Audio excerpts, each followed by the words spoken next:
Muito bem, sejam todos bem-vindos à terceira edição do WB Podcast, de Juiz de Fora para o Brasil e para o mundo.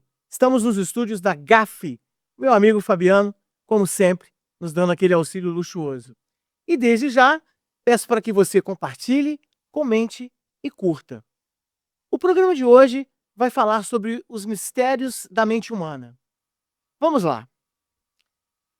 Ela pode processar informações, gerar pensamentos, emoções e ações, aprender e compreender o mundo, criar e inovar através da criatividade. Também toma decisões complexas, conscientes e subconscientes. Memória, padrão de associação e até mesmo influenciar o corpo através das suas interações com ele, mente e corpo. Quem estuda, quem trabalha, quem vive com isso, também é conhecido como psicólogo ou psicanalista. Um profissional formado em psicologia que investiga o comportamento e os processos mentais. O termo psicanalista também pode ser usado, como eu acabei de falar, referindo-se a um profissional especializado em psicanálise, uma linha teórica que explora o inconsciente de acordo com o ser humano. E é nesta onda, é neste mundo que nós vamos entrar agora. Convidei um grande amigo e também convidei uma doutora, que eu vou conhecer aqui hoje, para poder falar com a gente sobre esses dois universos. E principalmente uma palavra que está incluído nisso tudo, que é a depressão, que antigamente era meio que escondida devido a tantas coisas, mas hoje, ainda bem, é colocada no ar, no mundo, para que as pessoas debatam e principalmente conheçam. Dr. César Mello, boa noite, bom dia, boa tarde. Seja bem-vindo ao WB Podcast. Prazer estar com você, WB. A gente já se conhece há um tempo. Esportista, nós dois. Você joga mais que eu, mas... Não. Eu sou goleiro e ele é artilheiro, então vocês já entenderam, né? Vamos lá. Prazer estar com você aqui, querido. Obrigado. Doutora Fabiana Lopes da Cunha. Prazer estar aqui com vocês hoje. Sou o Dr. César, de parceiros de área, e com você, William, é um prazer a gente estar podendo discutir um tema muito importante, não só porque a gente está no Setembro Amarelo, mas é um tema que a gente tem que debater o ano todo. Saúde mental se cuida o ano todo. Muito bem lembrado sobre o Setembro Amarelo. Doutora, primeiro, de onde a senhora vem, há quanto tempo já está, por que escolheu essa área, para que a gente possa situar e aonde hoje atua em Juiz de Fora? Sim, eu sou carioca, o sotaque vai me denunciar. A senhora não fala 4, a senhora fala 2 mais 2.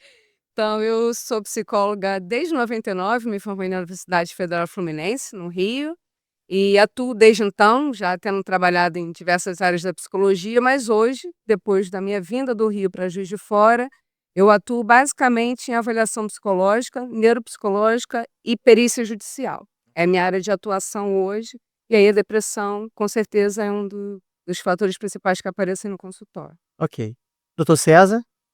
Bom, eu formei na Universidade Federal de Juiz de Fora em 98, fiz residência na psiquiatria geral na universidade, depois fiz psiquiatria da infância e adolescência, hoje eu sou mais psiquiatra da área da infância e adolescência, dou aula na universidade, comecei a dar aula na universidade em 2002, hoje eu estou um pouco afastado deles, que eu amo a universidade, né?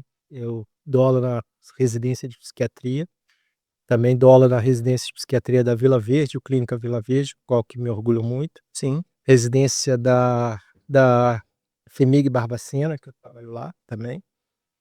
E para concluir, eu dou aula para o estágio médico da Suprema e dou muito feliz nesses lugares que eu trabalho. Que agenda também, né, doutor? Que agenda. Antes da gente entrar no assunto, eu quero agradecer aqui ao Zéito Calisto, dono da Cofercil, um amigo também de longa data. Grande amigo. Grande amigo também. E ele está hoje patrocinando este programa. A Cofercil tem mais de 60 anos de história, né? Os anos falam por si só. O slogan dela é mais aço, mais progresso. Cofercil está em Juiz de Fora. O telefone é 3228-7950. 3228-7950. Zéito, muito obrigado a todos os seus aí da Cofercil. Parabéns pela essa história e parabéns também por ser um grande cara e acreditar no nosso trabalho. Valeu. Eu vou contar uma historinha para os dois, e para o Fabiano que está aqui com a gente, e para vocês que estão do outro lado, para a gente poder dar o pontapé na história. Hoje o William Boy, né, tem 56 anos, mas um dia o William Boy já teve seus 16, 17 anos e trabalhava na frequência 100,1 Manchester FM, hoje Rádio Cidade, do grupo Libertempo. E o meu primeiro horário foi de 2 às 6 da manhã, como qualquer outro, sem problema nenhum, a gente aprende muito. Tem muita gente que não gosta, mas aprendi muito ali. E eu tinha um ouvinte que me ligava todo dia às 4h30 da manhã. E ficava até 6 horas conversando comigo. Isso foi durante meses. Um belo dia, 2 horas eu entrei no ar, 2h03, 2h05. O telefone toca, eu atendo e era ela. E ela disse para mim o seguinte: eu lembro disso como se fosse hoje. Quero te agradecer por todo esse tempo que você esteve comigo. Você foi a única pessoa que me ouviu. Minha família, meus amigos. Eu sou dedo podre, só arrumo um problema para minha cabeça. E eu estou no 13º andar do meu prédio, na sacada. E eu vou suicidar, né? O termo autoextermínio, né? E aí, eu com 17 anos, às 2 horas da manhã, dentro do estúdio da rádio, eu tive que pensar muito rápido. Eu falei com ela: olha, eu acabei de chegar, eu preciso pelo menos pegar, nós estamos falando de 1986. Eu preciso pegar uns discos para colocar para rodar, para a rádio não sair do ar. Então eu peço que você espere 2 minutos, já que você quer falar comigo por último, me espere. Só que isso era mentira. Eu sempre chegava 1h30 da manhã, o obsabe da minha história de rádio, eu sempre tive muito cuidado com o meu trabalho, a programação já estava toda pronta. Era o tempo que eu tinha para descer, arrombar a porta do escritório da rádio e ligar o 190 e ligar o 93. Expliquei a situação para os operadores, né, da polícia e do bombeiro, deixei a rádio aberta e subi. E comecei a conversar com ela. 10 minutos depois, no máximo 15, militares da polícia e também do bombeiro chegaram no estúdio. Ô Bi, se eu não estiver errado, o aparelho que prende o telefone é híbrido, não é? É isso aí. E o híbrido é o seguinte: você consegue ouvir na mesa se a pessoa está ali, ou se a ligação caiu, alguma coisa. Que era uma manha que a gente tinha para poder pôr o ouvinte no ar e não saber que o telefone caiu. E aí eu conversei com eles, eu falei: ó, eu vou conversando com ela e vocês vão me orientando para vocês entenderem se isso é fato ou não. E expliquei a história para eles. Não deu 3, 4 minutos, os militares positivaram para mim e falaram: olha, ela realmente tá querendo, né? William, onde é que ela mora? Não sei. Mas como assim? Eu falei: não sei. Eu sei que ela mora no centro da cidade, mas aonde? Eu não sei. Porque eu nunca perguntei para ela. Mas aí a gente começou a fazer uma logística. Rio Branco, tal pedaço, Itamar Franco, né? Que era Independência, Santo Antônio. E traçamos ali um polígono vermelho. Um militar ficou comigo e com os outros que estavam na rua, juntaram todas as forças policiais e foram para a rua. Num determinado lugar, um militar olhou para cima e viu ela lá. Porque ela confidenciou que ela estava toda de branco, era um vestido que ela tinha e tal. Ele, muito inteligentemente, colocou a viatura debaixo da marquise e foi no prédio. E bateu e chamou o porteiro. O porteiro rapidamente identificou quem era, falou que tinha uma chave, porque ela chegava muitas vezes embriagada, né? E eles subiram. Eu só escutei depois um barulho no telefone, ele falando comigo, falou: William, tá na mão, tá tranquilo. Bem, contar isso agora é tranquilo, entre aspas. Mas com 17 anos e ver uma pessoa que era... só para adiantar a história, hoje ela é casada e tem 3 filhos, né? Eu realmente vi ali a palavra depressão, né? O problema da coisa. Então eu queria conversar com vocês o seguinte: quais são as principais causas para a gente começar esse nosso bate-papo? Aí fiquem à vontade. As causas de depressão a gente chama de multifatorial, não existe uma causa única. Como você tem uma pneumonia, você tem uma bactéria, você sabe a causa, uma bactéria, streptococo, estafilococo. A depressão é multifatorial. As características que você tem: genética, hereditária, biológicas, ambientais. Embora a gente não acredita que os fatores da depressão seja causado pelo ambiente, a gente acredita que pode ter uma genética favorável ao humor. O que eu quero dizer com isso? A luz está apagada, uma hora ela vai ser acendida. E aí pode ser o que a gente chama de fator desencadeador, que muita gente relaciona um fato, sequestro, morte, separação. Ah, minha depressão começou e não, ela tinha uma genética favorável a isso, porque outras pessoas passam por isso e não tem. Sim. Então começa por aí. É uma causa multifatorial. A saúde mental ainda engatinha muito nos transtornos médicos, nos transtornos de saúde mental, porque você não tem uma causa. Então você fala multifatorial, em cima disso que a gente tem que trabalhar. Se você tem uma genética favorável a transtorno de humor, um pai, uma mãe, um tio, um avô, e a pessoa está apresentando sintomas, geralmente a gente caminha para um traço paralelo em cima dessa fala, dessa entrevista que a gente faz com o paciente. Sim. Então, basicamente isso. Tanto que o doutor César falou, levantou um ponto importante, que são fatores pessoais, subjetivos, junto com uma questão familiar, você aumenta aí, doutor César, não me engano, uns 40, Isso. em torno de 50% se você tem um familiar que já teve uma depressão, então você aumenta a chance de um descendente seu ter. E aí fatores, por exemplo, um sujeito que seja mais resiliente, ele vai suportar aquela situação, às vezes traumática, né? Uma perda do emprego, uma perda no familiar, de uma forma mais resiliente, ele tende a não desenvolver. Um outro que já tenha uma personalidade mais suscetível, ele vai estar mais propenso a desenvolver. Então, tem os fatores, como o doutor César falou, mas aspectos da personalidade podem potencializar a abertura desse quadro, né? Às vezes a gente vê pessoas que já tinham um humor ali mais deprimido, não estavam em depressão, mas já tinham um humor mais deprimido, às vezes a perda do emprego, começa a beber e ali uma série de encadeamentos de fatores que fazem com que ele entre num quadro de depressão profunda ali, ou pelo menos momentânea, uma fatalidade da vida. Seria um gatilho, né? Isso. E às vezes, por exemplo, o que eu vou reagir muito bem, a pessoa não vai reagir muito bem. E aí a coisa começa, mas como você disse, né? Ela vem já de um caminhar, só está esperando, digamos, uma oportunidade Isso. para acontecer. E a doença é vista ainda com muito estigma, né, social. Então a pessoa que às vezes já começa ela mesma a identificar algum fator que ela esteja entrando no quadro, ela não aborda, os fatores, os sintomas, o que pode estar causando aquilo que a gente poderia frear a abertura mais intensa desse quadro, por conta do estigma social que ainda existe muito. Exatamente. A pessoa ser uma fraca, ela não conseguir lidar, por que o fulano consegue e você não consegue? Então ela acaba escondendo muito desses sintomas e quando abre um quadro grave e que só conversar com você nesse momento não deu conta, ela não Sim. tinha mais nenhum outro fator ali de proteção. A culpa, digamos assim, né? Para ela se torna insustentável ou muito Mais um peso. mais do que mais um peso para ela carregar, que ela olha para todos os lados e não vê uma saída, Exatamente. digamos assim, né? Isso. E hoje é uma mão de via dupla. É mais fácil as pessoas irem ao consultório e se abrirem identificando isso a vocês, ou vocês ainda têm que fazer uma pesquisa muito de campo com elas, para que elas possam realmente enxergar que elas, primeiro, estão com depressão, mas que, segundo, que elas têm uma oportunidade de melhorar. Então, eu penso que as 2 coisas têm um real sentido, né. Porque no consultório, às vezes, a pessoa tem muita dificuldade. Eu trabalho mais com criança e adolescente, mas os adultos, eles talvez se expressam melhor. Aí a infância, por exemplo, a criança tem mais dificuldade. Então você pega esses pontos principais do que é uma vivência de uma coisa da infância e adolescência, do que é uma vivência do adulto em si.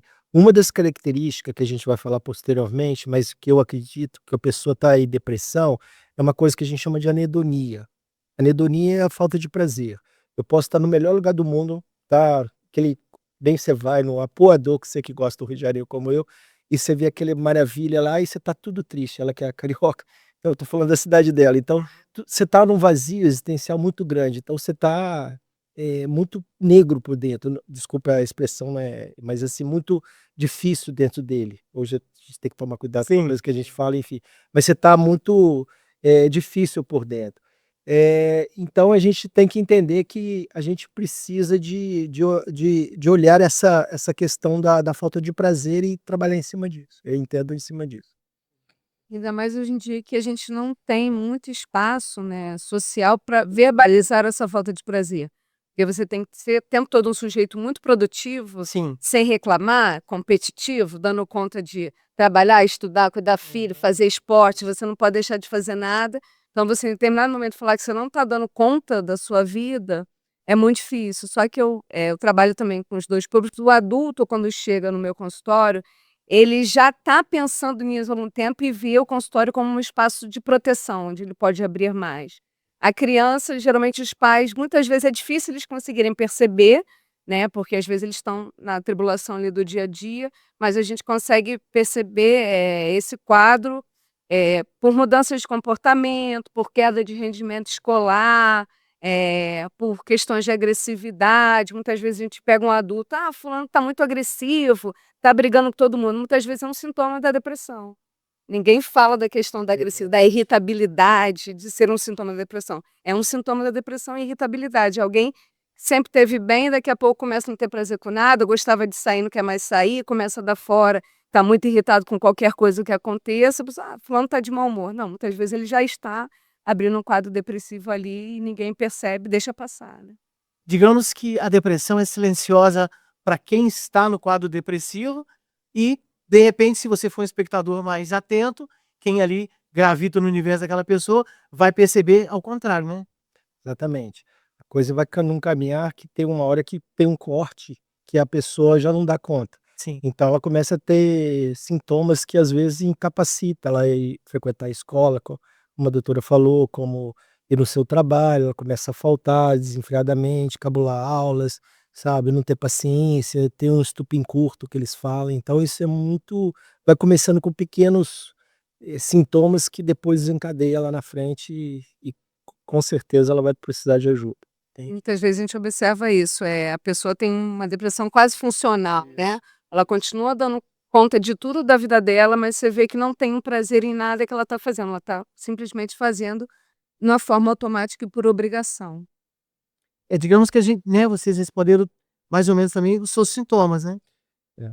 Sintomas, a gente tem um Código Internacional de Doenças que a gente chama de CID-10, né. O CID-10 ele trabalha com 2 semanas, eu acho que é até muito pouco esse tempo, mas eles falam 2 semanas que você tem que ter sintomas compatíveis para depressão. Então você tem 2 sintomas maiores e 5 menores para você caracterizar ao longo desses 14 dias. Sintomas maiores é tristeza, e aí na criança é irritabilidade. E o humor, como a doutora falou, e o humor depressivo seria a anedonia, a falta de prazer. E aí os sintomas menores envolvem sono, apetite, insônia ou hipersonia, só quer saber de dormir, principalmente adolescentes, quer saber de dormir, comer demais, não comer, inapetência, falta de esperança, distração. Então começa a ter sintomas que a gente chama de menores. Mas para ter o diagnóstico, você precisa ter esses 7 dias.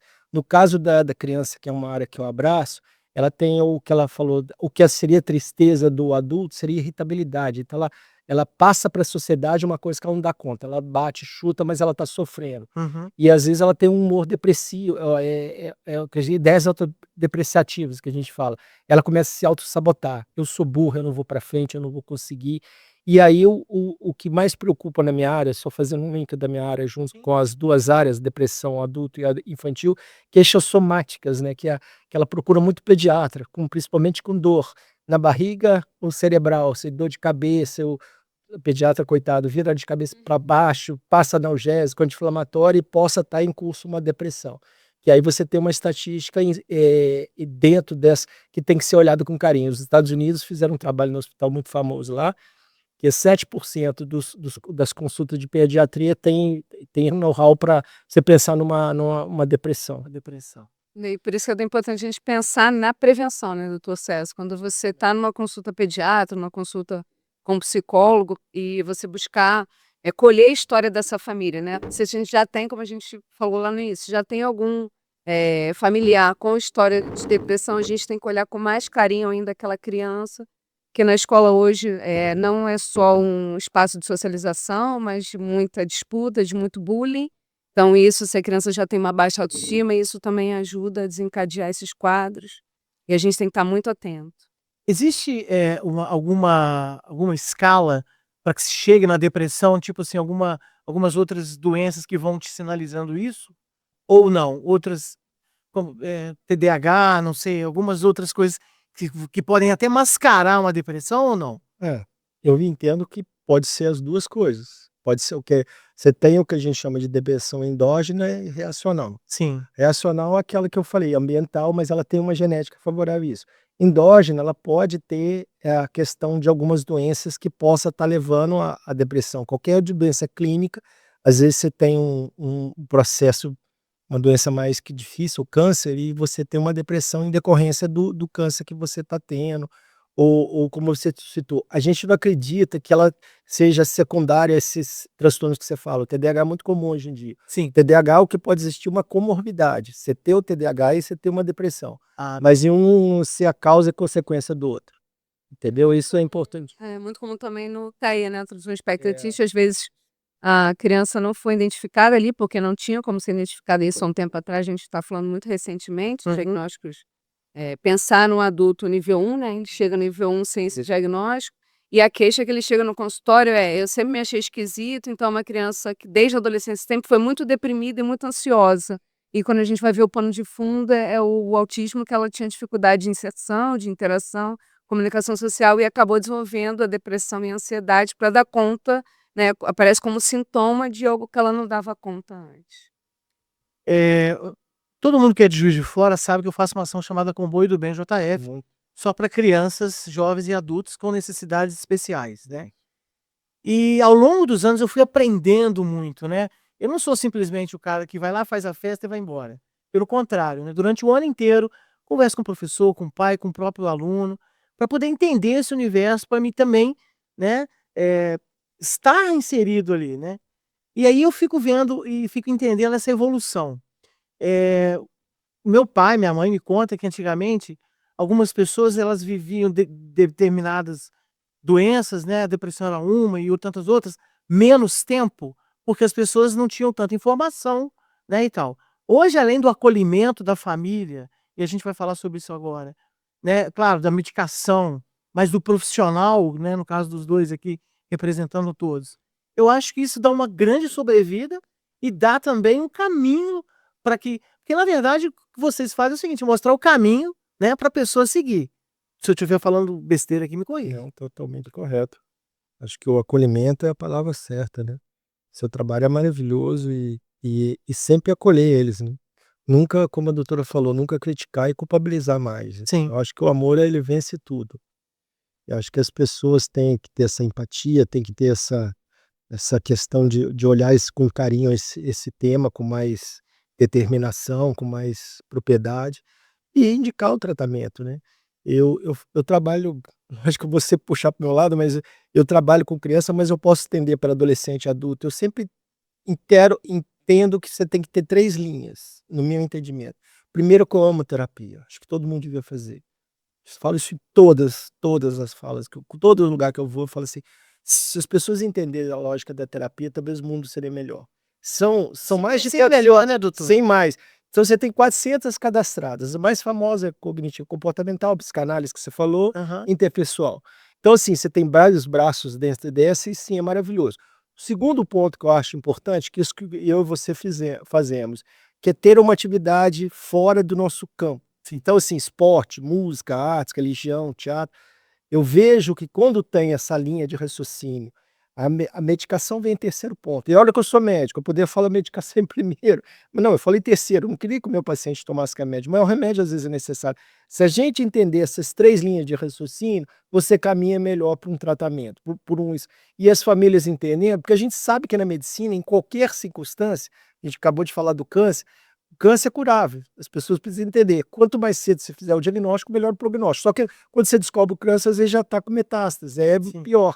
Então assim, a gente tem que levar o quanto antes para as pessoas entenderem. E eu entendo a saúde mental passa muito pela terapia, dessa escuta, dessa determinação. Então eu acho muito importante essa lógica, e eu entendo nesse sentido. Lê do engano quem acha que é só Não. prescrever um remédio pesado, né, tarja preta, e tá tudo resolvendo. Também acho que não, A doutor. intenção é a gente construir um projeto terapêutico Sim, para essa sem pessoa que dúvida, nos procura, né. Sem dúvida. E muitas vezes se a gente não consegue construir isso, uma perspectiva de vida, porque ela perdeu aquilo ali, né. Sim. Depressão é você perder uma perspectiva de vida. Qual é a sua utilidade no mundo? É esse primeiro sintoma que você tem: "Eu não sirvo mais para nada", e aí vem a ideia do autoextermínio. Então você construir um propósito de vida junto com aquele sujeito. E aí a medicação é muito necessária em alguns casos para poder dar esse primeiro suporte para a pessoa subir, né, sair do fundo do poço, mas ela entender que ela voltar a fazer uma atividade física, vários estudos aí comprovam, né, o quanto a prática de atividade física é promotora de saúde mental, junto com a terapia, para ela entender como é que ela pôde estar naquele momento e como é que ela vai sair, pode sair, vai sair daquele momento. Sim. Um processo de diagnóstico é um processo, costumo sempre falar, que é de promoção de qualidade de vida, de autoconhecimento, para que numa situação que você esteja numa situação difícil, novamente você não venha a abrir um quadro de depressão, né? Por exemplo, é muito comum também em algumas faixas etárias, alguns momentos da vida, esse quadro aumentar. Às vezes eu recebo idoso com queixa de memória, tá com perda de memória, mas na verdade não é um processo depressivo que causa a perda de memória, a falta de atenção, porque se ele não quer mais viver, ele vai prestar atenção em nada, ele não vai memorizar nada. Então não é um Alzheimer, é uma depressão Sim. que o familiar acha que é um Alzheimer ali sendo desencadeado. E aí, com o uso da medicação, trabalhar para que ele adira ao tratamento, porque se você começa uma medicação e também para, né? Isso. Vem o rebote, Sem dúvida. então ele demora mais a sair daquele quadro, então você trabalha para que aquilo dali realmente ele entenda, porque a medicação ajuda muito, né? Às vezes, em 3 semanas, o paciente já está vendo uma cor, está vendo o mar de novo, tá sentindo o cheiro da maresia, como a gente fala. E isso para vocês deve ser maravilhoso, né? Quando a pessoa entra para conversar, né, e tal, para começar um tratamento e totalmente perdida, né? A bússola dela tá girando igual uma louca. E de repente, ao medida do tempo, ela vai encontrando, ela vai, digamos, dando as próprias respostas, né, que ela realmente quer. Seria isso, doutor? Sim, sem dúvida. Penso, como a doutora falou, que a gente tem que estar sempre junto com ela. E aí, já entrando no terreno da medicina, propriamente da medicação, ela falou com muita propriedade. A medicação antidepressiva, às vezes, existe o que a gente chama de período de latência. Ele demora para fazer efeito. E o paciente ansioso e deprimido, ele quer resposta para amanhã. Quer Isso coisa não muito rápida. acontece.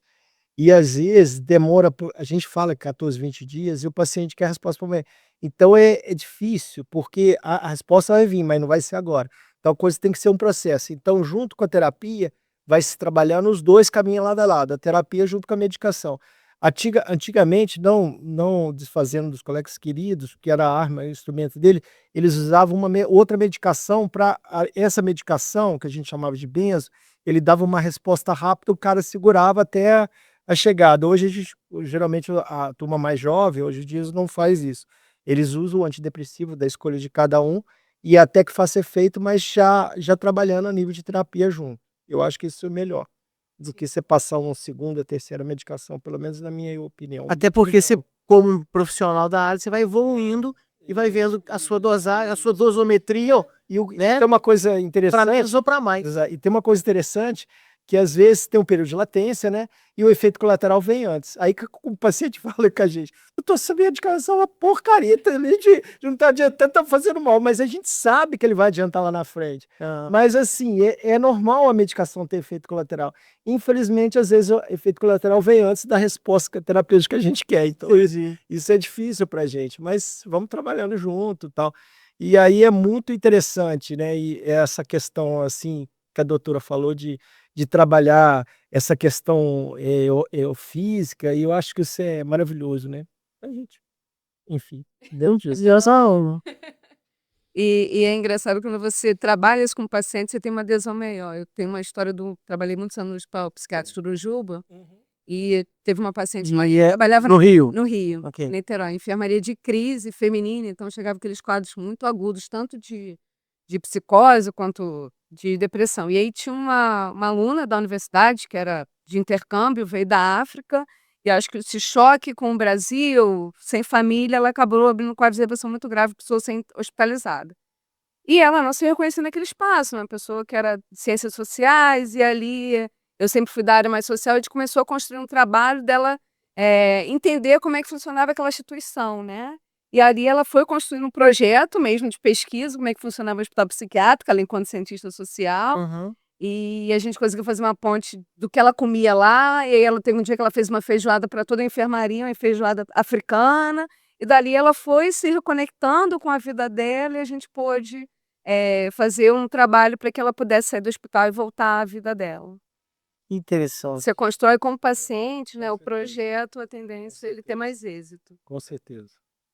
Eu acho que a gente está perpassando, né? Tratamento, diagnóstico, prevenção. Prevenção, eu acredito muito na questão da ótica dessa lógica de você ter alguma atividade. A própria doutora falou, quando você sai de casa, todo médico manda a gente fazer algum exercício físico. Sim. E aí, além de você fazer exercício físico, você vai melhorar seu coração, pulmão, você vai liberar beta-endorfinas, que é um antidepressivo natural.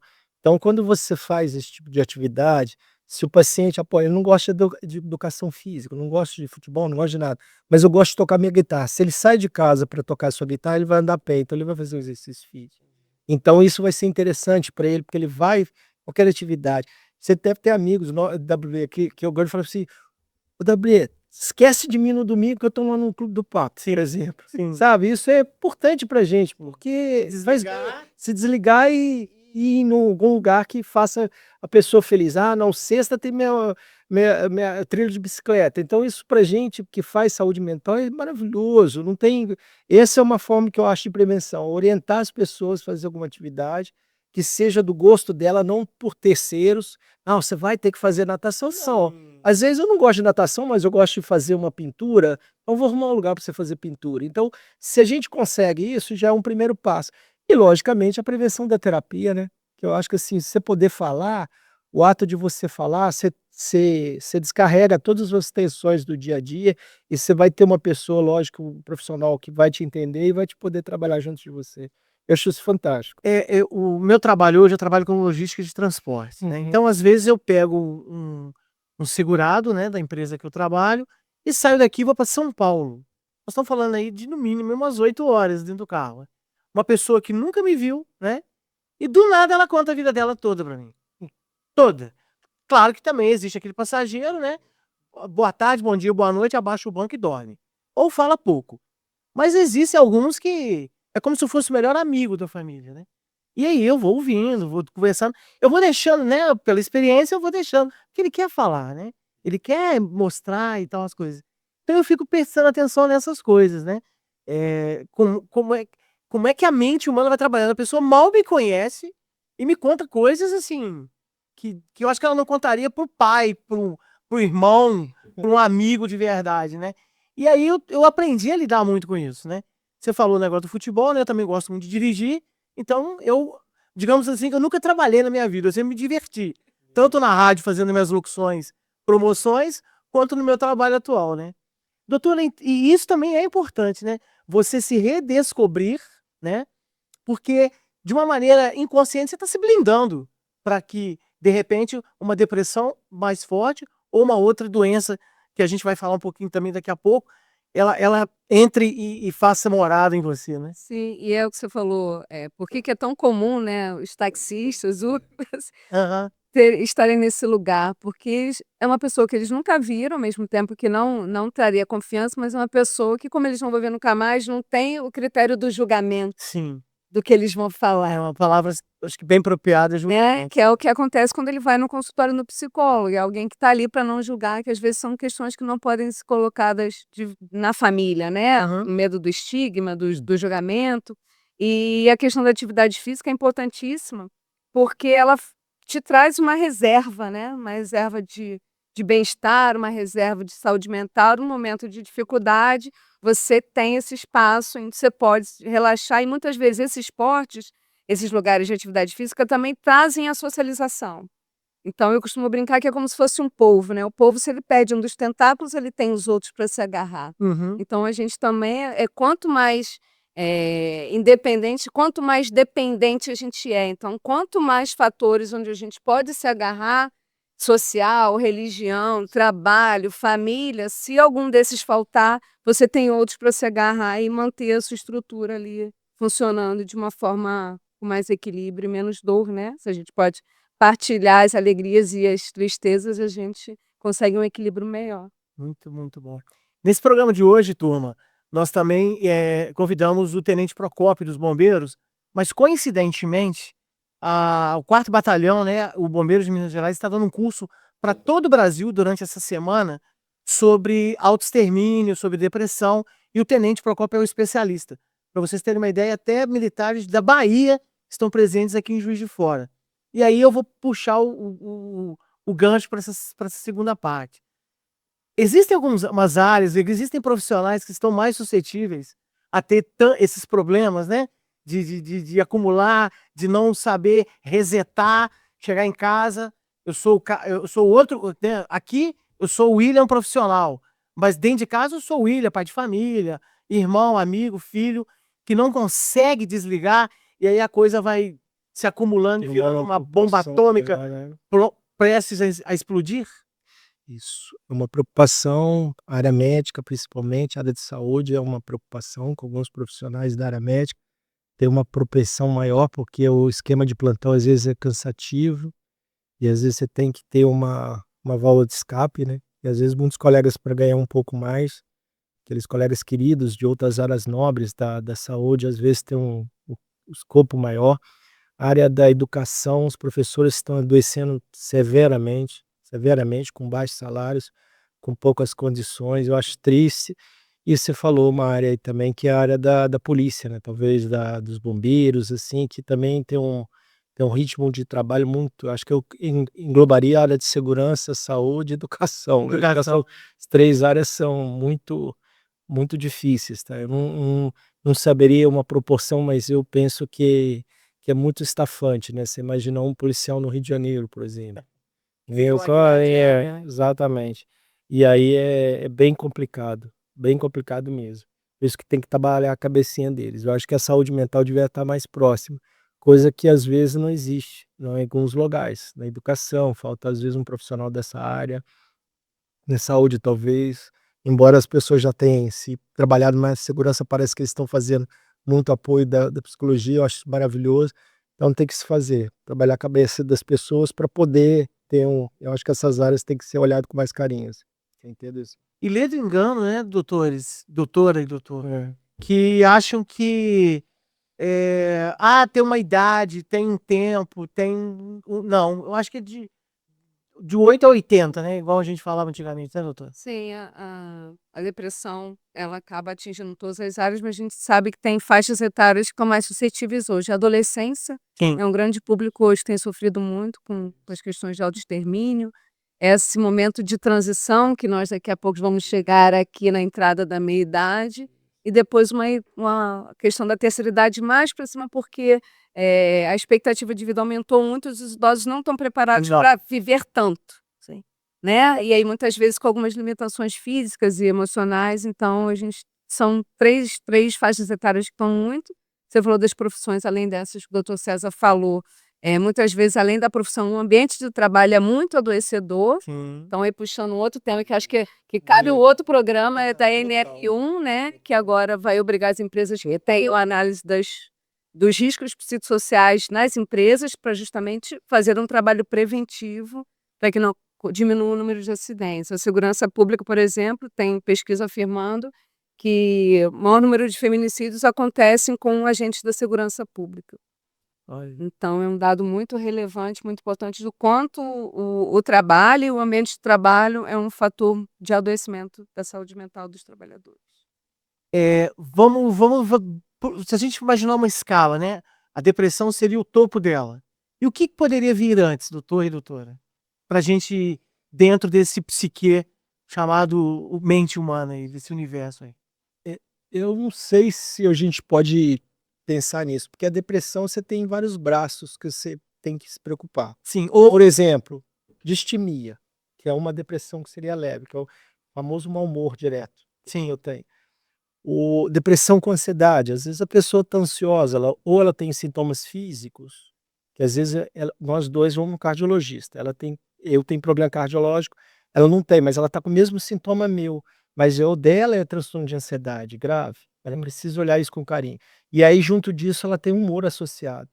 E aí você tem um outro escopo do transtorno de humor, que você tem uma preocupação, que é um outro braço, que é o que a gente chama de bipolaridade. Porque a pessoa vai numa linha tênue, aí ela pega e cai na depressão. Muitas vezes essa linha, com tratamento, com terapia, ela vai e continua normal. Só que ela pode ultrapassar essa linha. E aí você tem o que a gente chama de 2 polos. E aí você pode ter um outro tipo de quadro que é a depressão bipolar.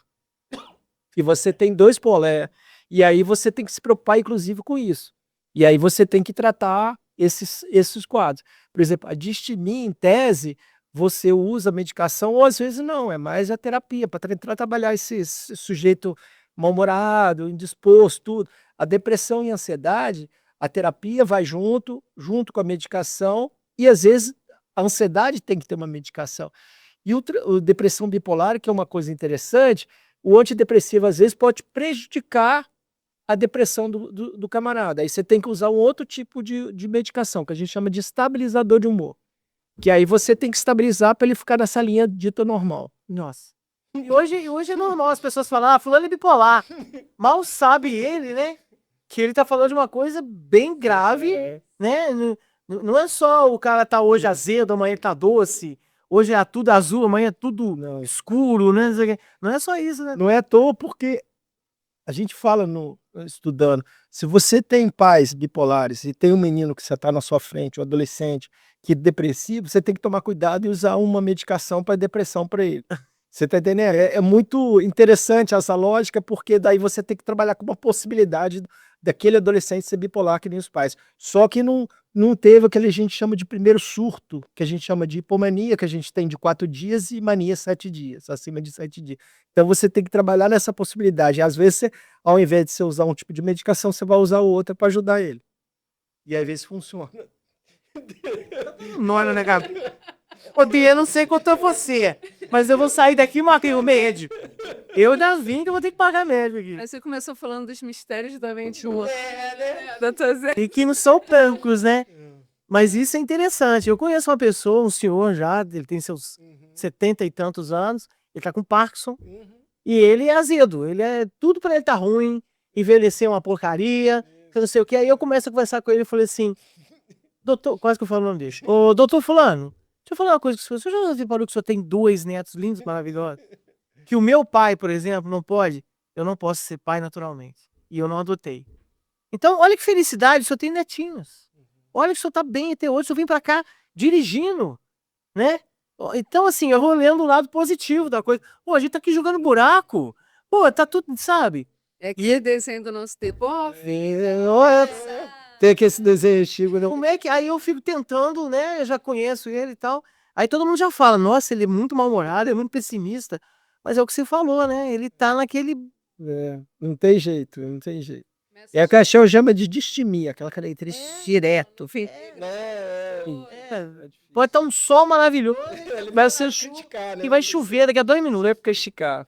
Sempre agora é interessante, o doutor César falou das questões, tipos de depressão, né? Mas é importante que a gente consegue também identificar tipos de pessoas que estão mais propensas, né? Aquela família que foi muito vulnerável, ou aquela criança que passou muita dificuldade na infância. Não que todas as crianças passaram dificuldade, como a gente falou no início, vão desempenhar, mas crianças que tiveram um lar muito inseguro, passaram por situações de negligência, de vulnerabilidade, de uso de drogas dos pais, e isso propicia também que esses quadros sejam... A gente tem que estar mais atento, porque a probabilidade de abrir um quadro é maior para essas crianças ou esses adolescentes do que adultos que tiveram uma infância, vamos dizer, mais saudável. Entendi. Pois é. Dentro ainda deste maravilhoso mundo que é a nossa mente, né? E que eu acho que a gente descobre cada dia mais, tanto vocês profissionais, quanto nós leigos aqui lendo, né? Não se aventurando, né? Em entrar no Google aqui e achar que já sabe de tudo. Pelo contrário. É um bom caminho para você também não ficar totalmente desinformado. Alguma coisa ainda surpreende os dois? acho que o paciente, cada um que entra, ele vai me surpreender. Aham. Eu nunca o mesmo igual.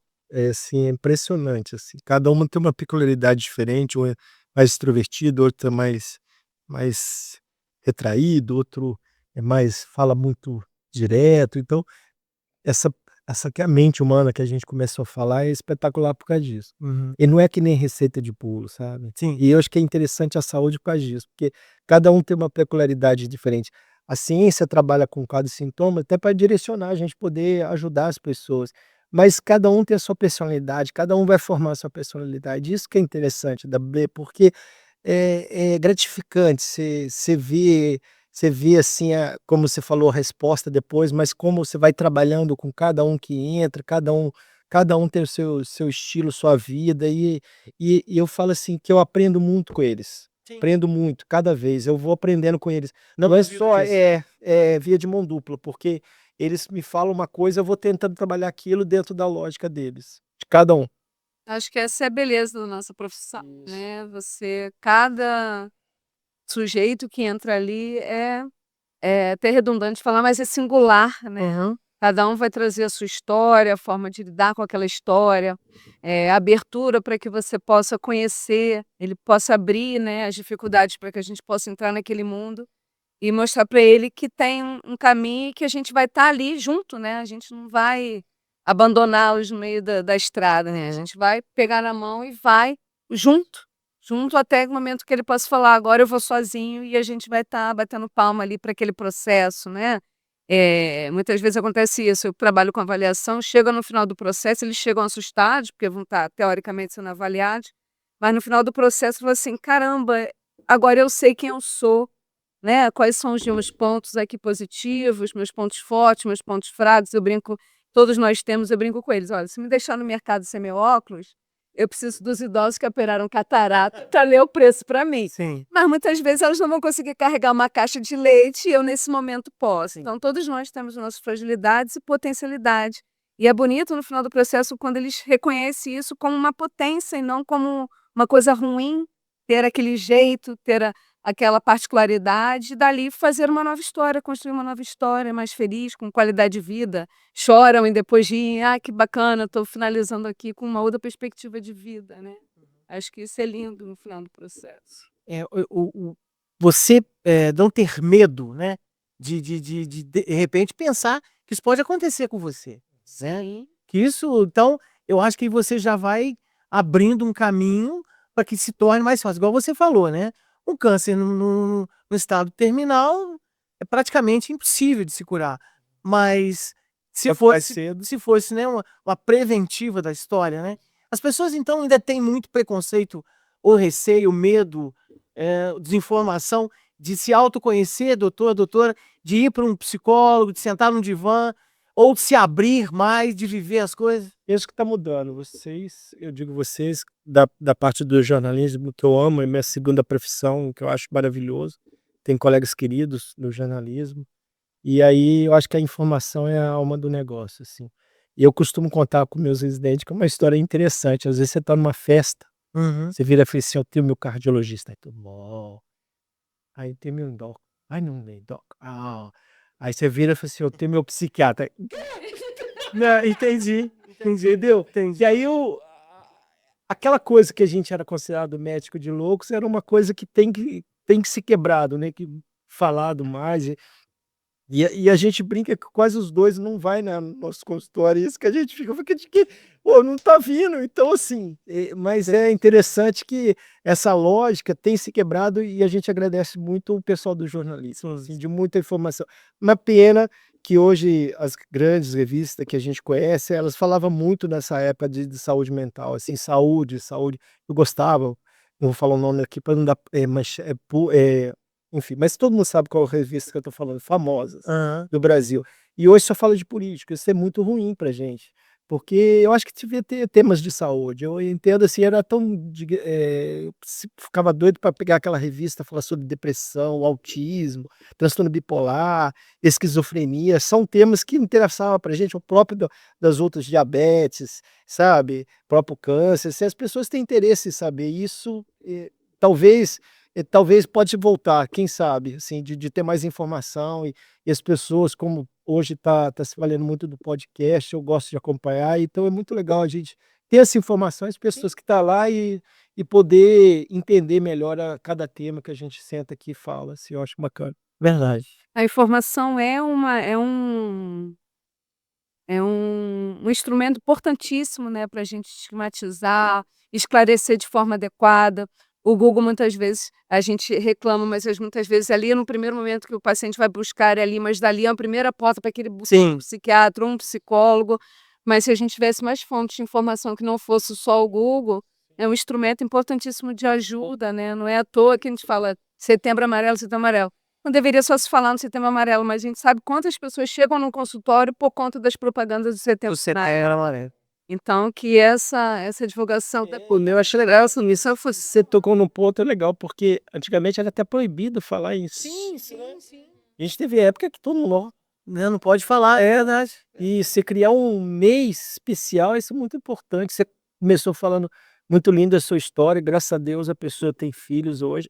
E aí é legal, porque a gente sabe que falando as pessoas vão entendendo e vai procurar ajuda. E às vezes a pessoa está no sofrimento, que está pensando, como diz o meu avô lá longe, está pensando bobagem, que Deus o tenha, e aí vai procurar ajuda. e a gente nunca sabe o efeito que essa fala vai ter. Que vai chegar lá do. E o que a gente vai falar aqui, que vai tocar uma pessoa e tirar a pessoa de um quadro, a gente nunca tem dimensão disso. Sem dúvida. Eu lá atrás, né, como a gente começou o podcast de hoje, né, eu nem imaginaria que aquela música, a minha locução, ia fazer companhia para alguém e, tecnicamente, ajudou até a salvar a vida dela, né? Eu e o César, doutor, nós somos leitores, comentaristas e salmistas da Catedral Metropolitana de Juiz de Fora. E eu vejo muito isso lá, eu reforço, eu não sou mero espectador, eu sou muito atento a tudo que está ao meu redor. E às vezes você faz uma leitura, um salmo, proclama alguma coisa e tal, e você vê ali, né, no olhar, né, daquelas pessoas que estão ali, que ela está faminta, buscando alguma coisa. Não estou aqui falando da religião, estou falando da fé, mas estou falando desse outro lado. Isso acontece também com vocês, assim, da pessoa chegar no consultório e ser o inverso, ao invés dela falar, vocês é que tem que cavar, buscar e procurar para poder pensar o que está acontecendo realmente? Para mim, direto, mas se quiser responder primeiro. Também, né, e muitas vezes não é nesse primeiro momento que vai vir a fala, vai vir um abraço, né, às vezes chega no consultório, eu vejo que a pessoa já não está bem, aí já estou com uma opção de coisa programada ali para o dia, acabou a programação e eu vou olhar aquela pessoa, como é que você está hoje? Como é que foi? Tô vendo que hoje você está diferente. Aí ali já desaba, ali depois eu falo, não, agora eu quero fazer, que a gente programou para hoje. Mas ali o importante é o sujeito que você está recebendo, né? Independente do que você está ali para fazer, a missão sua é dar o acolhimento, é dar a escuta. Então, é muitas vezes o que acontece. Capacidade nossa de distrair, eu tenho um caso que também eu conto nas minhas aulas. Chegou uma criança com 7 anos, ela fica assim, ó. E eu pedi, porque a dinâmica que a gente faz, chama a criança primeiro, depois chama os pais e depois fecha com todo mundo. A criança estava assim. Aí me peça só isso aqui, ó. Você imagina a situação, ela deu uma folha para ela, uma folha branca, aí ela vai, desenha uma, aqui no canto, vou mostrar para vocês que me assistem, uma menina, vamos supor uma menina aqui, tá vendo? Mais ou menos assim, uma figura de uma menina. E me entregou de volta. Aí eu falei com ela, o que a gente faz com essa menina aqui? Não sei se dá para ver. Como é que a gente faz com essa menina aqui? Sem falar nada, para ela ficar alegre. Minto, antes disso. Falei, se essa menina tá triste ou tá alegre? Ela pegou e desenhou assim. Só para vocês entenderem, como se ele estivesse chorando. Tá vendo aqui no canto? Aí ela fez um desenho assim, ó, para mim. Como é que a gente faz para essa criança estar feliz? Ela fez esse desenho aqui. Peraí, deixa eu ver. Epa! Aqui. Epa! Aí mesmo.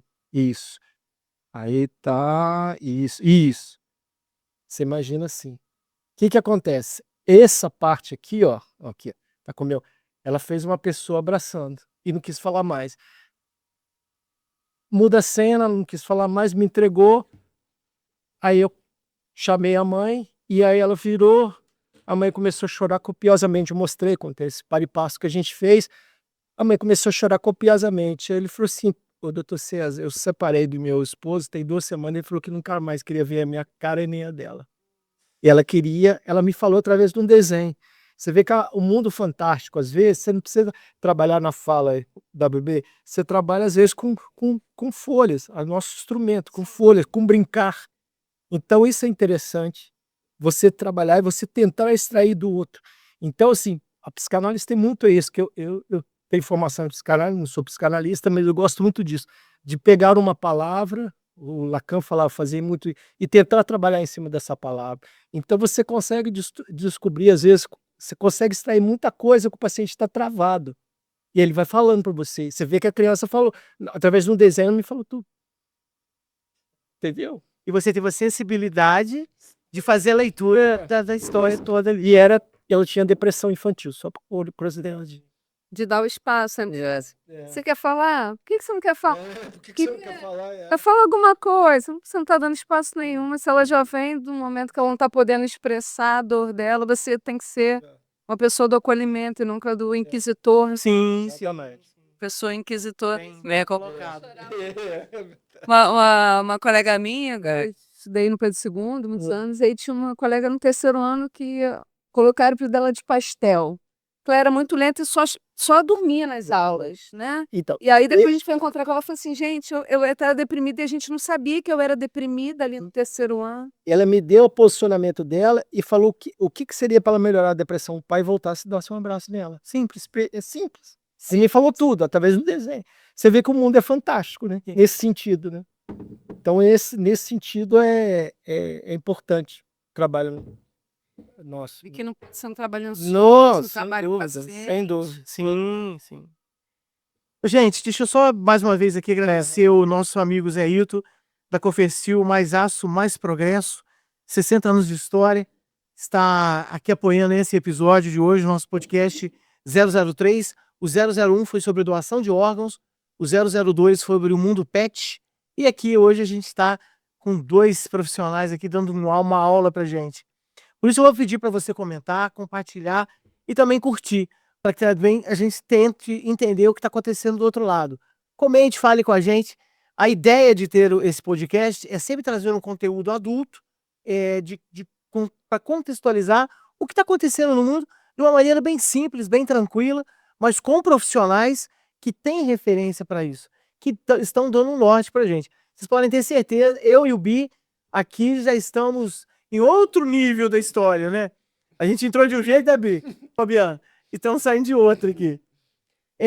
Nessa ação, só voltando um pouquinho, doutora, o doutor César já sabe disso, do Comboio do Bem, a gente também eu fiz um levantamento que mais de 80% das famílias, quando no nasciturno os pais descobrem que os filhos são especiais, eles vazam e deixam as mães, vós, tias, para cuidar, né?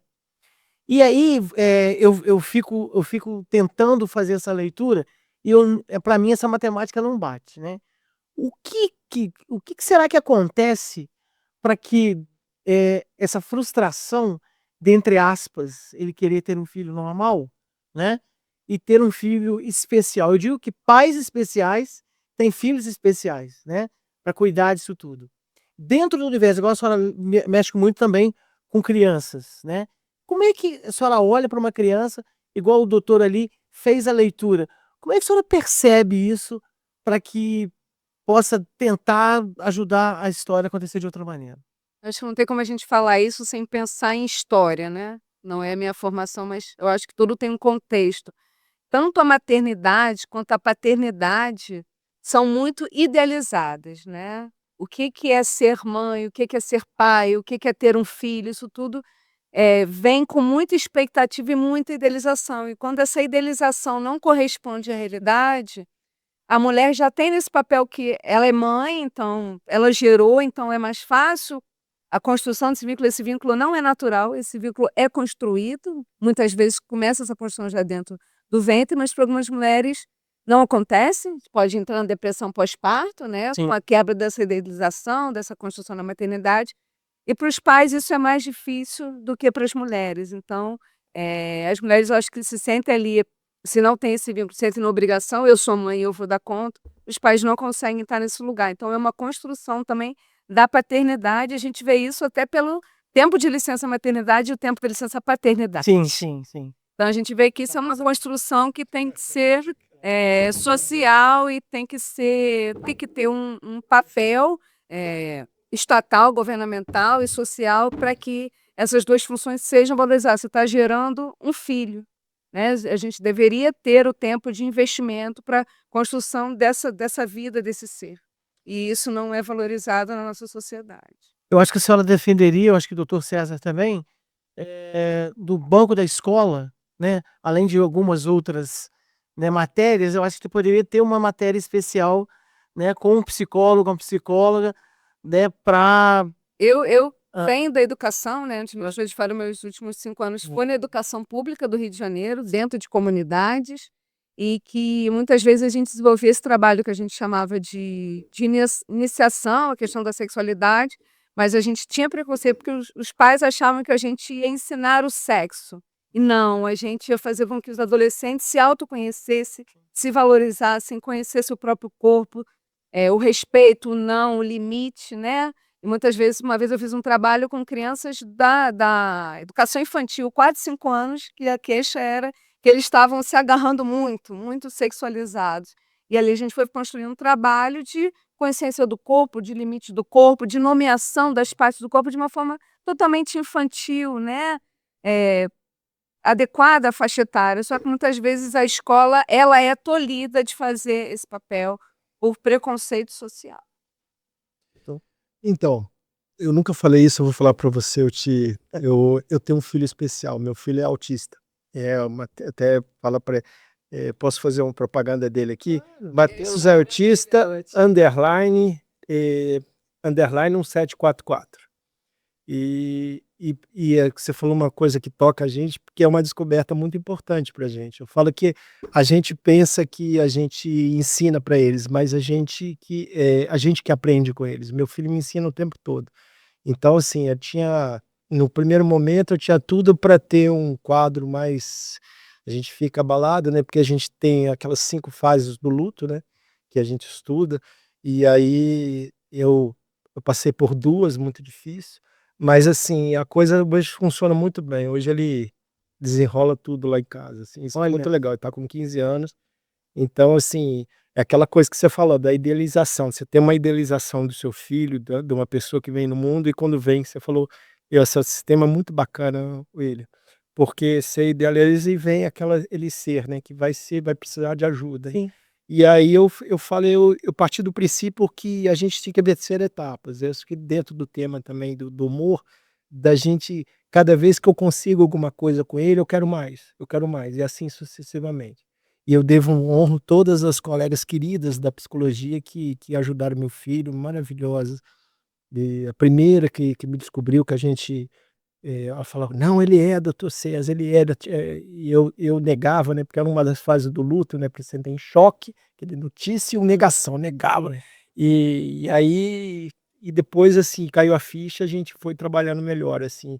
E as escolas, assim, elas têm que trabalhando com essa possibilidade de quadros, né, porque cada um ser, é importante ela entender, né, e as escolas hoje modificaram esse ponto para elas, porque a questão da inclusão, né, eu acho bacana, Sim. acho muito bacana isso. O Marculino, que joga bola com a gente no papo, o irmão dele, o Mauro, tem síndrome de Down. E ele é um dos nossos Papais Noéis. Né? Marculino é um grande amigo. Uma grande pessoa. É muito E é muito engraçado, porque lá na ação, os meninos, assim, mais, né, e tal, falam assim, engraçado, porque nós temos 2 Papais Noéis. Um é o Rangel, que hoje ele é bombeiro aposentado, mas ele era da ativa, e que tá com a gente desde sempre. E aí falam assim, aí tá o Rangel, que é desse tamanho, e o Mauro, que é desse tamaniquinho. Engraçado, ele vem aqui todo ano, mas não cresce. Não sei mais o quê. Aí eu virei e falei com ele assim, não, é porque ele tá em fase que ele... Mas você fala isso comigo todo ano. Ou seja, eles são muito espertos, né? Eles têm ali eles sabem o que tá acontecendo. E uma outra história engraçada também dentro disso, com uma menina. Ela confundiu o Papai Noel com os 7 anões com a princesa lá, né? Com a Cinderela lá. Ela virou pra mim e falou assim, ô moço, falei, porque olha só, ela não lembra que ela tem que tomar água, almoçar, ir ao banheiro, tomar banho. Mas ela lembra de coisas antigas. Você veio com a camisa assim, um ano. Eu falei, vim. Ah, tá. Deixa eu te falar um negócio, cadê a Mamãe Noel? Aí, pô, não tinha Mamãe Noel. Eu falei, não tá aqui. Ela deve estar lá com os 7 anões, né? É que ela mistura a história. Aí eu falei, pode deixar que ano que vem ela vem. Aí uma grande amiga minha, Cris Gama, virou a Mamãe Noel há 15 ou mais anos do comboio. Mas quando a gente começou, não é um preconceito ou medo, eu tinha um desconhecimento, né? Tanto é que eu estudei a matéria mesmo, entrei de fundo para me entender tudo isso. E aí, pra gente fazer um gatilho para o nosso próximo assunto aqui, como de repente, você está num desses estádios, bipolaridade, autismo, né? Ou depressão, e tá ok. Como se policiar para que você não tenha uma recaída? Porque a gente sabe, por exemplo, nos Alcoólicos Anônimos, né? Temos o por hoje não, né? Mais um dia, aquela coisa toda. Ah, estou há 30 dias sem beber. Agora, como é que a pessoa se policia ali para ela não. Que ela já sabe da sua vulnerabilidade. Eu acho que é importante o aspecto da terapêutica do tratamento, né. Se ela boicota o tratamento, ou por algum motivo, razão, acho que ela pode, né, piorar a sua condição, né. Então ela tem sempre estar alerta no que o terapeuta vai falar com ela, os posicionamentos, não faltar as sessões, e também a medicação às vezes tem que usar de forma correta, a gente sabe que muitos pacientes têm dificuldade em lembrar. Então, assim, eu acho que quando dá uma quebrada, a pessoa pode ter essa recaída que você fala, assim, em qualquer circunstância. Então, você tem uma medicação que tem aquela questão que é importante para você. É porque, perdão, muitas das medicações são silenciosas. Por exemplo, você tem um antihipertensivo, pessoa que tem hipertensão arterial. Se a pessoa para de tomar, ela pode ter um pico hipertensivo, do nada. Sim. Então as nossas, elas são silenciosas, mas ela pode apresentar aqueles sintomas que outrora eu conseguia EVT, que agora não está conseguindo, porque ela boicotou, ela boicotou o seu tratamento. Então, e ela está faltando as sessões, e a pessoa está ajudando, e então ela se às vezes ela se considera autossuficiente de parar o tratamento, e isso não é legal. Não é legal. Isso não é legal. Pelo contrário. Pelo Vai contrário. ter que se policiar Exatamente. ainda mais, né? Tem que se policiar ainda mais e respeitar a opinião daquele profissional que ela está acompanhando e seguir em frente. Que aí é importante isso. Doutora? Ela entendeu o objetivo, né, se ela chegou naquele momento de sofrimento ali, ela entender que se ela seguir o tratamento, ela não precisa passar por aquele sofrimento novamente. Então é muito importante esse trabalho em equipe, né, do psiquiatra com o psicólogo, não no sentido de entregar o paciente: "Ó, o paciente não está tomando medicação", mas muitas vezes ele não vai ter coragem de falar isso para o psiquiatra, mas vai falar com o psicólogo poder trabalhar isso: "Mas por que que você não está tomando? Você vai arriscar ficar naquele sofrimento? O que está acontecendo?". E se ele conhece, né, eh, os gatilhos ali que liberaram aquele quadro, ele consegue trabalhar para evitar isso, né, Hum. para evitar como você deu um exemplo muito claro do AA, ele tem os 12 passos, né, Sim. e um dos passos é você reconhecer a sua fraqueza, reconhecer o que deu errado, o que você vai consertar, pedir desculpa, pedir perdão, lá a quem você causou o sofrimento. Então é como se fosse isso, é só por hoje, né, então só por hoje eu vou aproveitar a vida, eu vou ver o prazer de nascer do sol, de praticar um esporte, de estar com a minha família. Amanhã de novo, só por hoje, o que que a vida me traz, né. Outro dia eu li um negócio muito importante, assim, que a gente falou assim: "Vou guardar essa roupa pra um momento especial, vou usar esse". Momento especial é todo dia, Sim, eu concordo. é todo dia, então é todo dia ver a alegria, claro que não vai ser o tempo todo, você vai estar feliz, não é família Doriana, Uhum. mas em toda situação você procurar extrair o melhor que você pode tirar dali, o aprendizado, e é só por hoje, só por hoje. São 2 ambientes, né? O familiar, o profissional, e aí eu acho que um terceiro aí seria você consigo mesmo na história, né? Eh, no familiar, né, o pai, mãe, tio, primo, tá atento ali. No profissional, eu dou uma palestra sobre, uma palestra motivacional, né, e até tem uma marcada agora para 500 pessoas, eu tô Legal. maluquinho da cabeça. E eu sempre falo: "Preste muita atenção em quem tá do seu lado", né, que às vezes, alguma coisa que para você é muito fácil, para ele é quase que impossível, devido àquelas dificuldades que ele tá vivendo, né. E é o que você falou, de repente o cara é super extrovertido, brincalhão, amigo, de repente ele se fecha em copos, né, e senta, trabalha, põe o fone, não conversa com ninguém. Então eu falo isso muito na palestra, né, porque de repente aquela pessoa que está do seu lado, ela pode ter sido você ontem, né, ou você amanhã, né, então eu acho muito interessante isso. Pra gente já tá caminhando para o final, doutor e doutora, um conselho que o senhor daria pra família, para o pessoal que trabalha junto, e até mesmo para quem tá, né, igual o senhor bateu na tecla, eu também vou bater, da terapia, né, de não ter medo de sentar, Isso. de conversar com um profissional e de se abrir. Eu penso que primeira questão é procurar ajuda. Sempre que tem, ouvir as pessoas que são importantes. a terapia fundamental, porque eles vão ter a capacidade, a escolha de cada um, ter a capacidade de poder indicar um melhor tratamento, melhor terapêutica, no sentido que eu falei de cada um ter a terapia, ter aquelas hoje em dia para criança se trabalha mais o TCC, né, terapia comportamental, e apesar que eu venho da psicanálise, que eu amo também, a interpessoal, enfim. A medicina tá aí também, os remédios são maravilhosos, eu não vou com você muda a vida da pessoa, isso a gente sabe disso. A gente tem os remédios hoje cada vez se tornando importantes e geralmente a gente usa dosagens, coerentes com cada paciente, com cada um, que você tem uma média de uma tomada. E o terceiro ponto que eu sempre falo, atividades sociais, assim, que você possa trabalhar dessa pessoa no que ela gostar. Não adianta uma outra pessoa falar o que que ela tem que fazer, ela mesma vai falar por si só o que ela gosta de fazer. Então, aconselhamento é nesses 3 quesitos que eu acho, que eu penso nesse 3 sentido. Muito bom. E hoje em dia a terapia, né, a gente fica assim: "Ah, mas eu não tenho dinheiro para pagar", né. Hoje, graças a Deus, a gente tem as universidades que prestam serviço de forma gratuita, tem as igrejas, Sim. tem grupos de apoio, né, a gente fala aí do CVV, mas tem grupo de apoio em várias instituições, e a pessoa não ficar com vergonha, né, de buscar ajuda, porque ela pode estar evitando o pior, não só para ela, mas quando você não é indivíduo sozinho, né, você está num grupo social, seja em casa ou seja no trabalho. Então, à medida que é como se fosse, eu brinco que é um jogo de sinuca, né, quando você mexe numa bola, todas as outras bolas se movimentam. Então, quando você cuida de você, Boa você está analogia. cuidando desse ambiente também, né. Então o trabalho hoje é um ambiente que as pessoas passam, às vezes, mais tempo no trabalho, passam não, tenho certeza disso, mais tempo no trabalho do que em casa. Então, muitas vezes, é o seu colega de trabalho que vai poder prestar atenção e te dar um toque: "Hoje o cara tá esquisito, tem um mês aí que você está mal-humorado, posso ajudar em alguma coisa?". A gente poder prestar atenção nas pessoas que nos rodeiam. Queria só complementar 2 coisas, bem lembrado pela doutora. Primeiro eu esqueci de falar, o Matheus, meu filho, é Matheus Autista underline 1744, é Instagram, tá gente? Esqueci de falar que é Você tem Instagram, doutor? Tem. Depois você pode passar pra gente César César Augusto SL Melo com 2 L's. César Augusto SL Melo, 2 L's. Meu filho Matheus falou que você enfim, já falei. Serviço até de utilidade pública eu acho interessante, porque as pessoas que têm, que talvez não tenha condição de pagar uma consulta, a gente fica,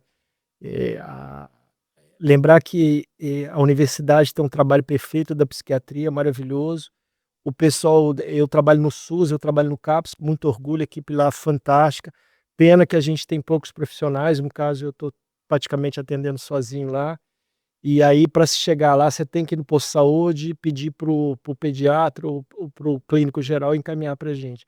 Acho que isso é importante, porque às vezes a pessoa: "Como é que eu faço para chegar?" E hoje você tem vários locais de assistência, a doutora lembrou aqui, as igrejas, a gente própria sabe da catedral, igreja, a né? catedral, a a Igreja da Glória, o Ambulatório da Glória tem, você tem a INFA, que é um trabalho perfeito, alguns locais de atendimento SES, que eu vou lembrar aqui, peço desculpa, porque você tem uma lista lá no CAPS, lá tem a lista de psicologia que a gente dá dica para as pessoas procurar. Doutor, alguma coisa que a gente não falou, que a senhora gostaria de colocar? E o seu Instagram. Eu quero agradecer primeiro essa oportunidade de estar com 2 pessoas fantásticas que, além de profissionais, ainda têm esse trabalho social, que eu acho que a nossa missão aqui é ajudar o outro, né, a gente não está aqui à toa, a gente tem um propósito de estar nesse mundo e eu acho que quanto mais pessoas a gente ajudar, vocês conseguem ampliar isso para além da profissão de vocês. Eu não conhecia esse trabalho, até peço desculpa porque eu sou nova de fora e eu quero conhecer um pouco melhor esse trabalho depois. Das pessoas abrirem, né, a possibilidade mesmo de fazerem terapia e, se permitirem fazer não só terapia, mas descobrir novos prazeres, seja no esporte, seja, na fé, na espiritualidade que cada um achar que é acolhido, a mesma coisa da terapia, né, a gente fala muito em teorias, mas eu falo assim: "O importante, Fabiana, qual a teoria que você acha melhor? A que for melhor para você". Sim. Aí que você chegue lá e se identifique com o profissional, que você sinta uma empatia, que você possa confiar nele para te ajudar, né. Então tem gente que vai ser na TCC, tem gente que vai ser na psicanálise, tem gente que vai ser na Gestalt, na humanista, psicodrama.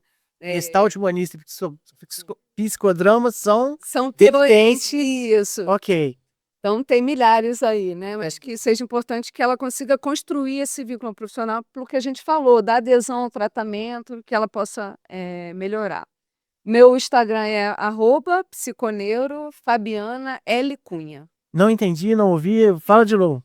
Vamos se prender, brincando. Psiconeuro Fabiana L. Cunha. Tá joia. Depois vê o amigo Bi, capricha nos caracteres aí. Ô, turma, essa é a ideia, né? Da gente tentar falar sem barreiras, de uma maneira bem leve, bem solta, sobre a depressão e tudo que engloba a mente humana. Se você, de repente, se enquadrou aqui, com calma, acompanhe o programa, separa, procure esses 2 profissionais ou procure outro, não tem problema, mas não tenha medo, né? Procure um psicólogo, procure vai, deita no divã mesmo, lá, conversa, se esparrama, não tenha medo de se conhecer. Eu acho que é o grande pontapé para que você se redescubra e descubra coisas que de repente você nem imaginava que poderia ser, e vencer barreiras que você depois vai dar risada disso tudo. Tá Fica joia? âncora, né? Não precisa ficar arrastando uma âncora, né? Vamos liberar. Verdade. Boa também. E aí, até pedindo licença, William, Claro. as pessoas, eu me colocando à disposição, muitas vezes eu recebo WhatsApp de pessoas que às vezes não buscam necessariamente o meu serviço, mas é a oportunidade de eu encaminhar aquela pessoa para um serviço que ela precisa, né? Se ficou alguma dúvida, onde eu busco o atendimento, pode mandar lá no Instagram, que a gente vai dar uma lista ou vai dar um lugar ali que a pessoa possa acessar o serviço ali, a terapia, já que ela ouviu a gente aqui e entendeu que isso é muito importante. Sim. Bem, estamos no GAF Studios, do meu amigo Fabiano, esse é o WB Podcast.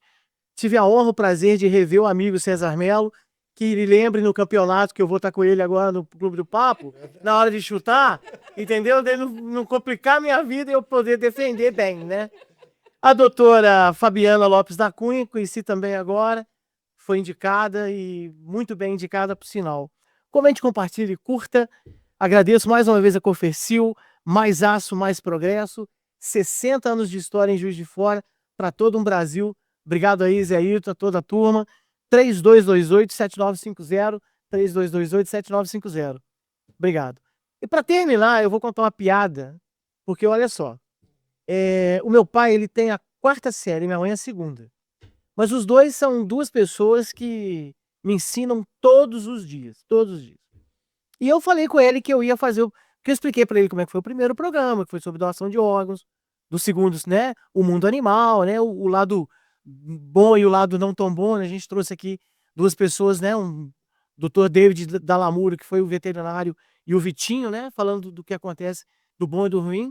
E quando eu falei com ele que eu ia trazê-los, né, aí eu expliquei para ele o porquê, né? Aí meu pai me contou uma piada. Mas eu vou contar a piada e vou para encerrar, para a gente entender a genialidade da coisa. Não sei se os 2 conhecem, né? Que estavam... Aliás, doutor, a gente não falou, né, do fechamento dos hospícios, né, dos manicômios, né? Mas essa é uma página para a gente deixar para outra hora, né? Com certeza. Só me convidar que eu estarei aqui. Tá bom. Merece um Aliás, merece o programa, que eu vou falar pra caramba. Menzi, pode falar. Não, pode ir, pode. Não, eu ia falar que eu já te conheço, ó. Tempo pra caramba. Não foi no manicômio que me conheci, nem no hospício, me receitando. Eu já escutava ele. Eu tenho um primo que ele conhece o Maratona. Sim. E a gente, às vezes, na noitada, aqui de Juiz de Fora, tinha uns lugares muito interessantes, e a gente escutava ele. E a gente falou assim, pô, nem esperava conhecer, muito bacana. O W, pessoa maravilhosa. Esse projeto Comboio de Bem só tem elogios, mas vamos não estender. Obrigado, doutor. Então, bom que a minha audiência era boa. Minha mãe, o Maratona, o César, entendeu? O Maratona é meio maluco, o César cuida de maluco, eu sou dono, tá brincando. Aí, olha só a piada que meu pai contou. Que estavam 2, né, pacientes lá num hospício, né, num internado, e que um virou e falou, coitado, chegou uma carta para você. Aí ele abriu a carta, fechou, o cara falou assim, ué, e aí, o que foi? Oh, olha aí. Aí ele olhou, pô, mas a carta tá em branco, de que você recebeu? Do meu irmão. Mas por que a carta tá em branco? Não, porque a gente não tá conversando. Olha só, a genialidade dos dois, dentro do universo deles, né? E eu nunca ia imaginar um negócio desse. Então, nunca subestime-se a você também, né? Nunca se subestime. Nunca ache que você não pode passar além da outra fase, igual no videogame, né? Usando aqui uma brincadeira similar aqui. Porque você é capaz de superar qualquer medo, qualquer problema, com a ajuda de profissionais, com a ajuda de medicação, mas principalmente tem que partir de você, tá bom? Essa é a ideia, tá joia? Um abraço para todo mundo. A gente se vê na próxima edição. A gente vai falar sobre segurança pública com as guardas municipais de Juiz de Fora, de Ubá, de Barbacena e Leopoldina e, se eu não me engano, de Astolfo Dutra. A gente vai falar com a turma aqui, sempre trazendo um assunto. Comente, compartilhe e curta. Fabiano, muito obrigado mais uma vez. Aqui é os turnos do GAF, doutora, muito obrigado. Um abraço para todo mundo, saúde e paz, e a gente se vê.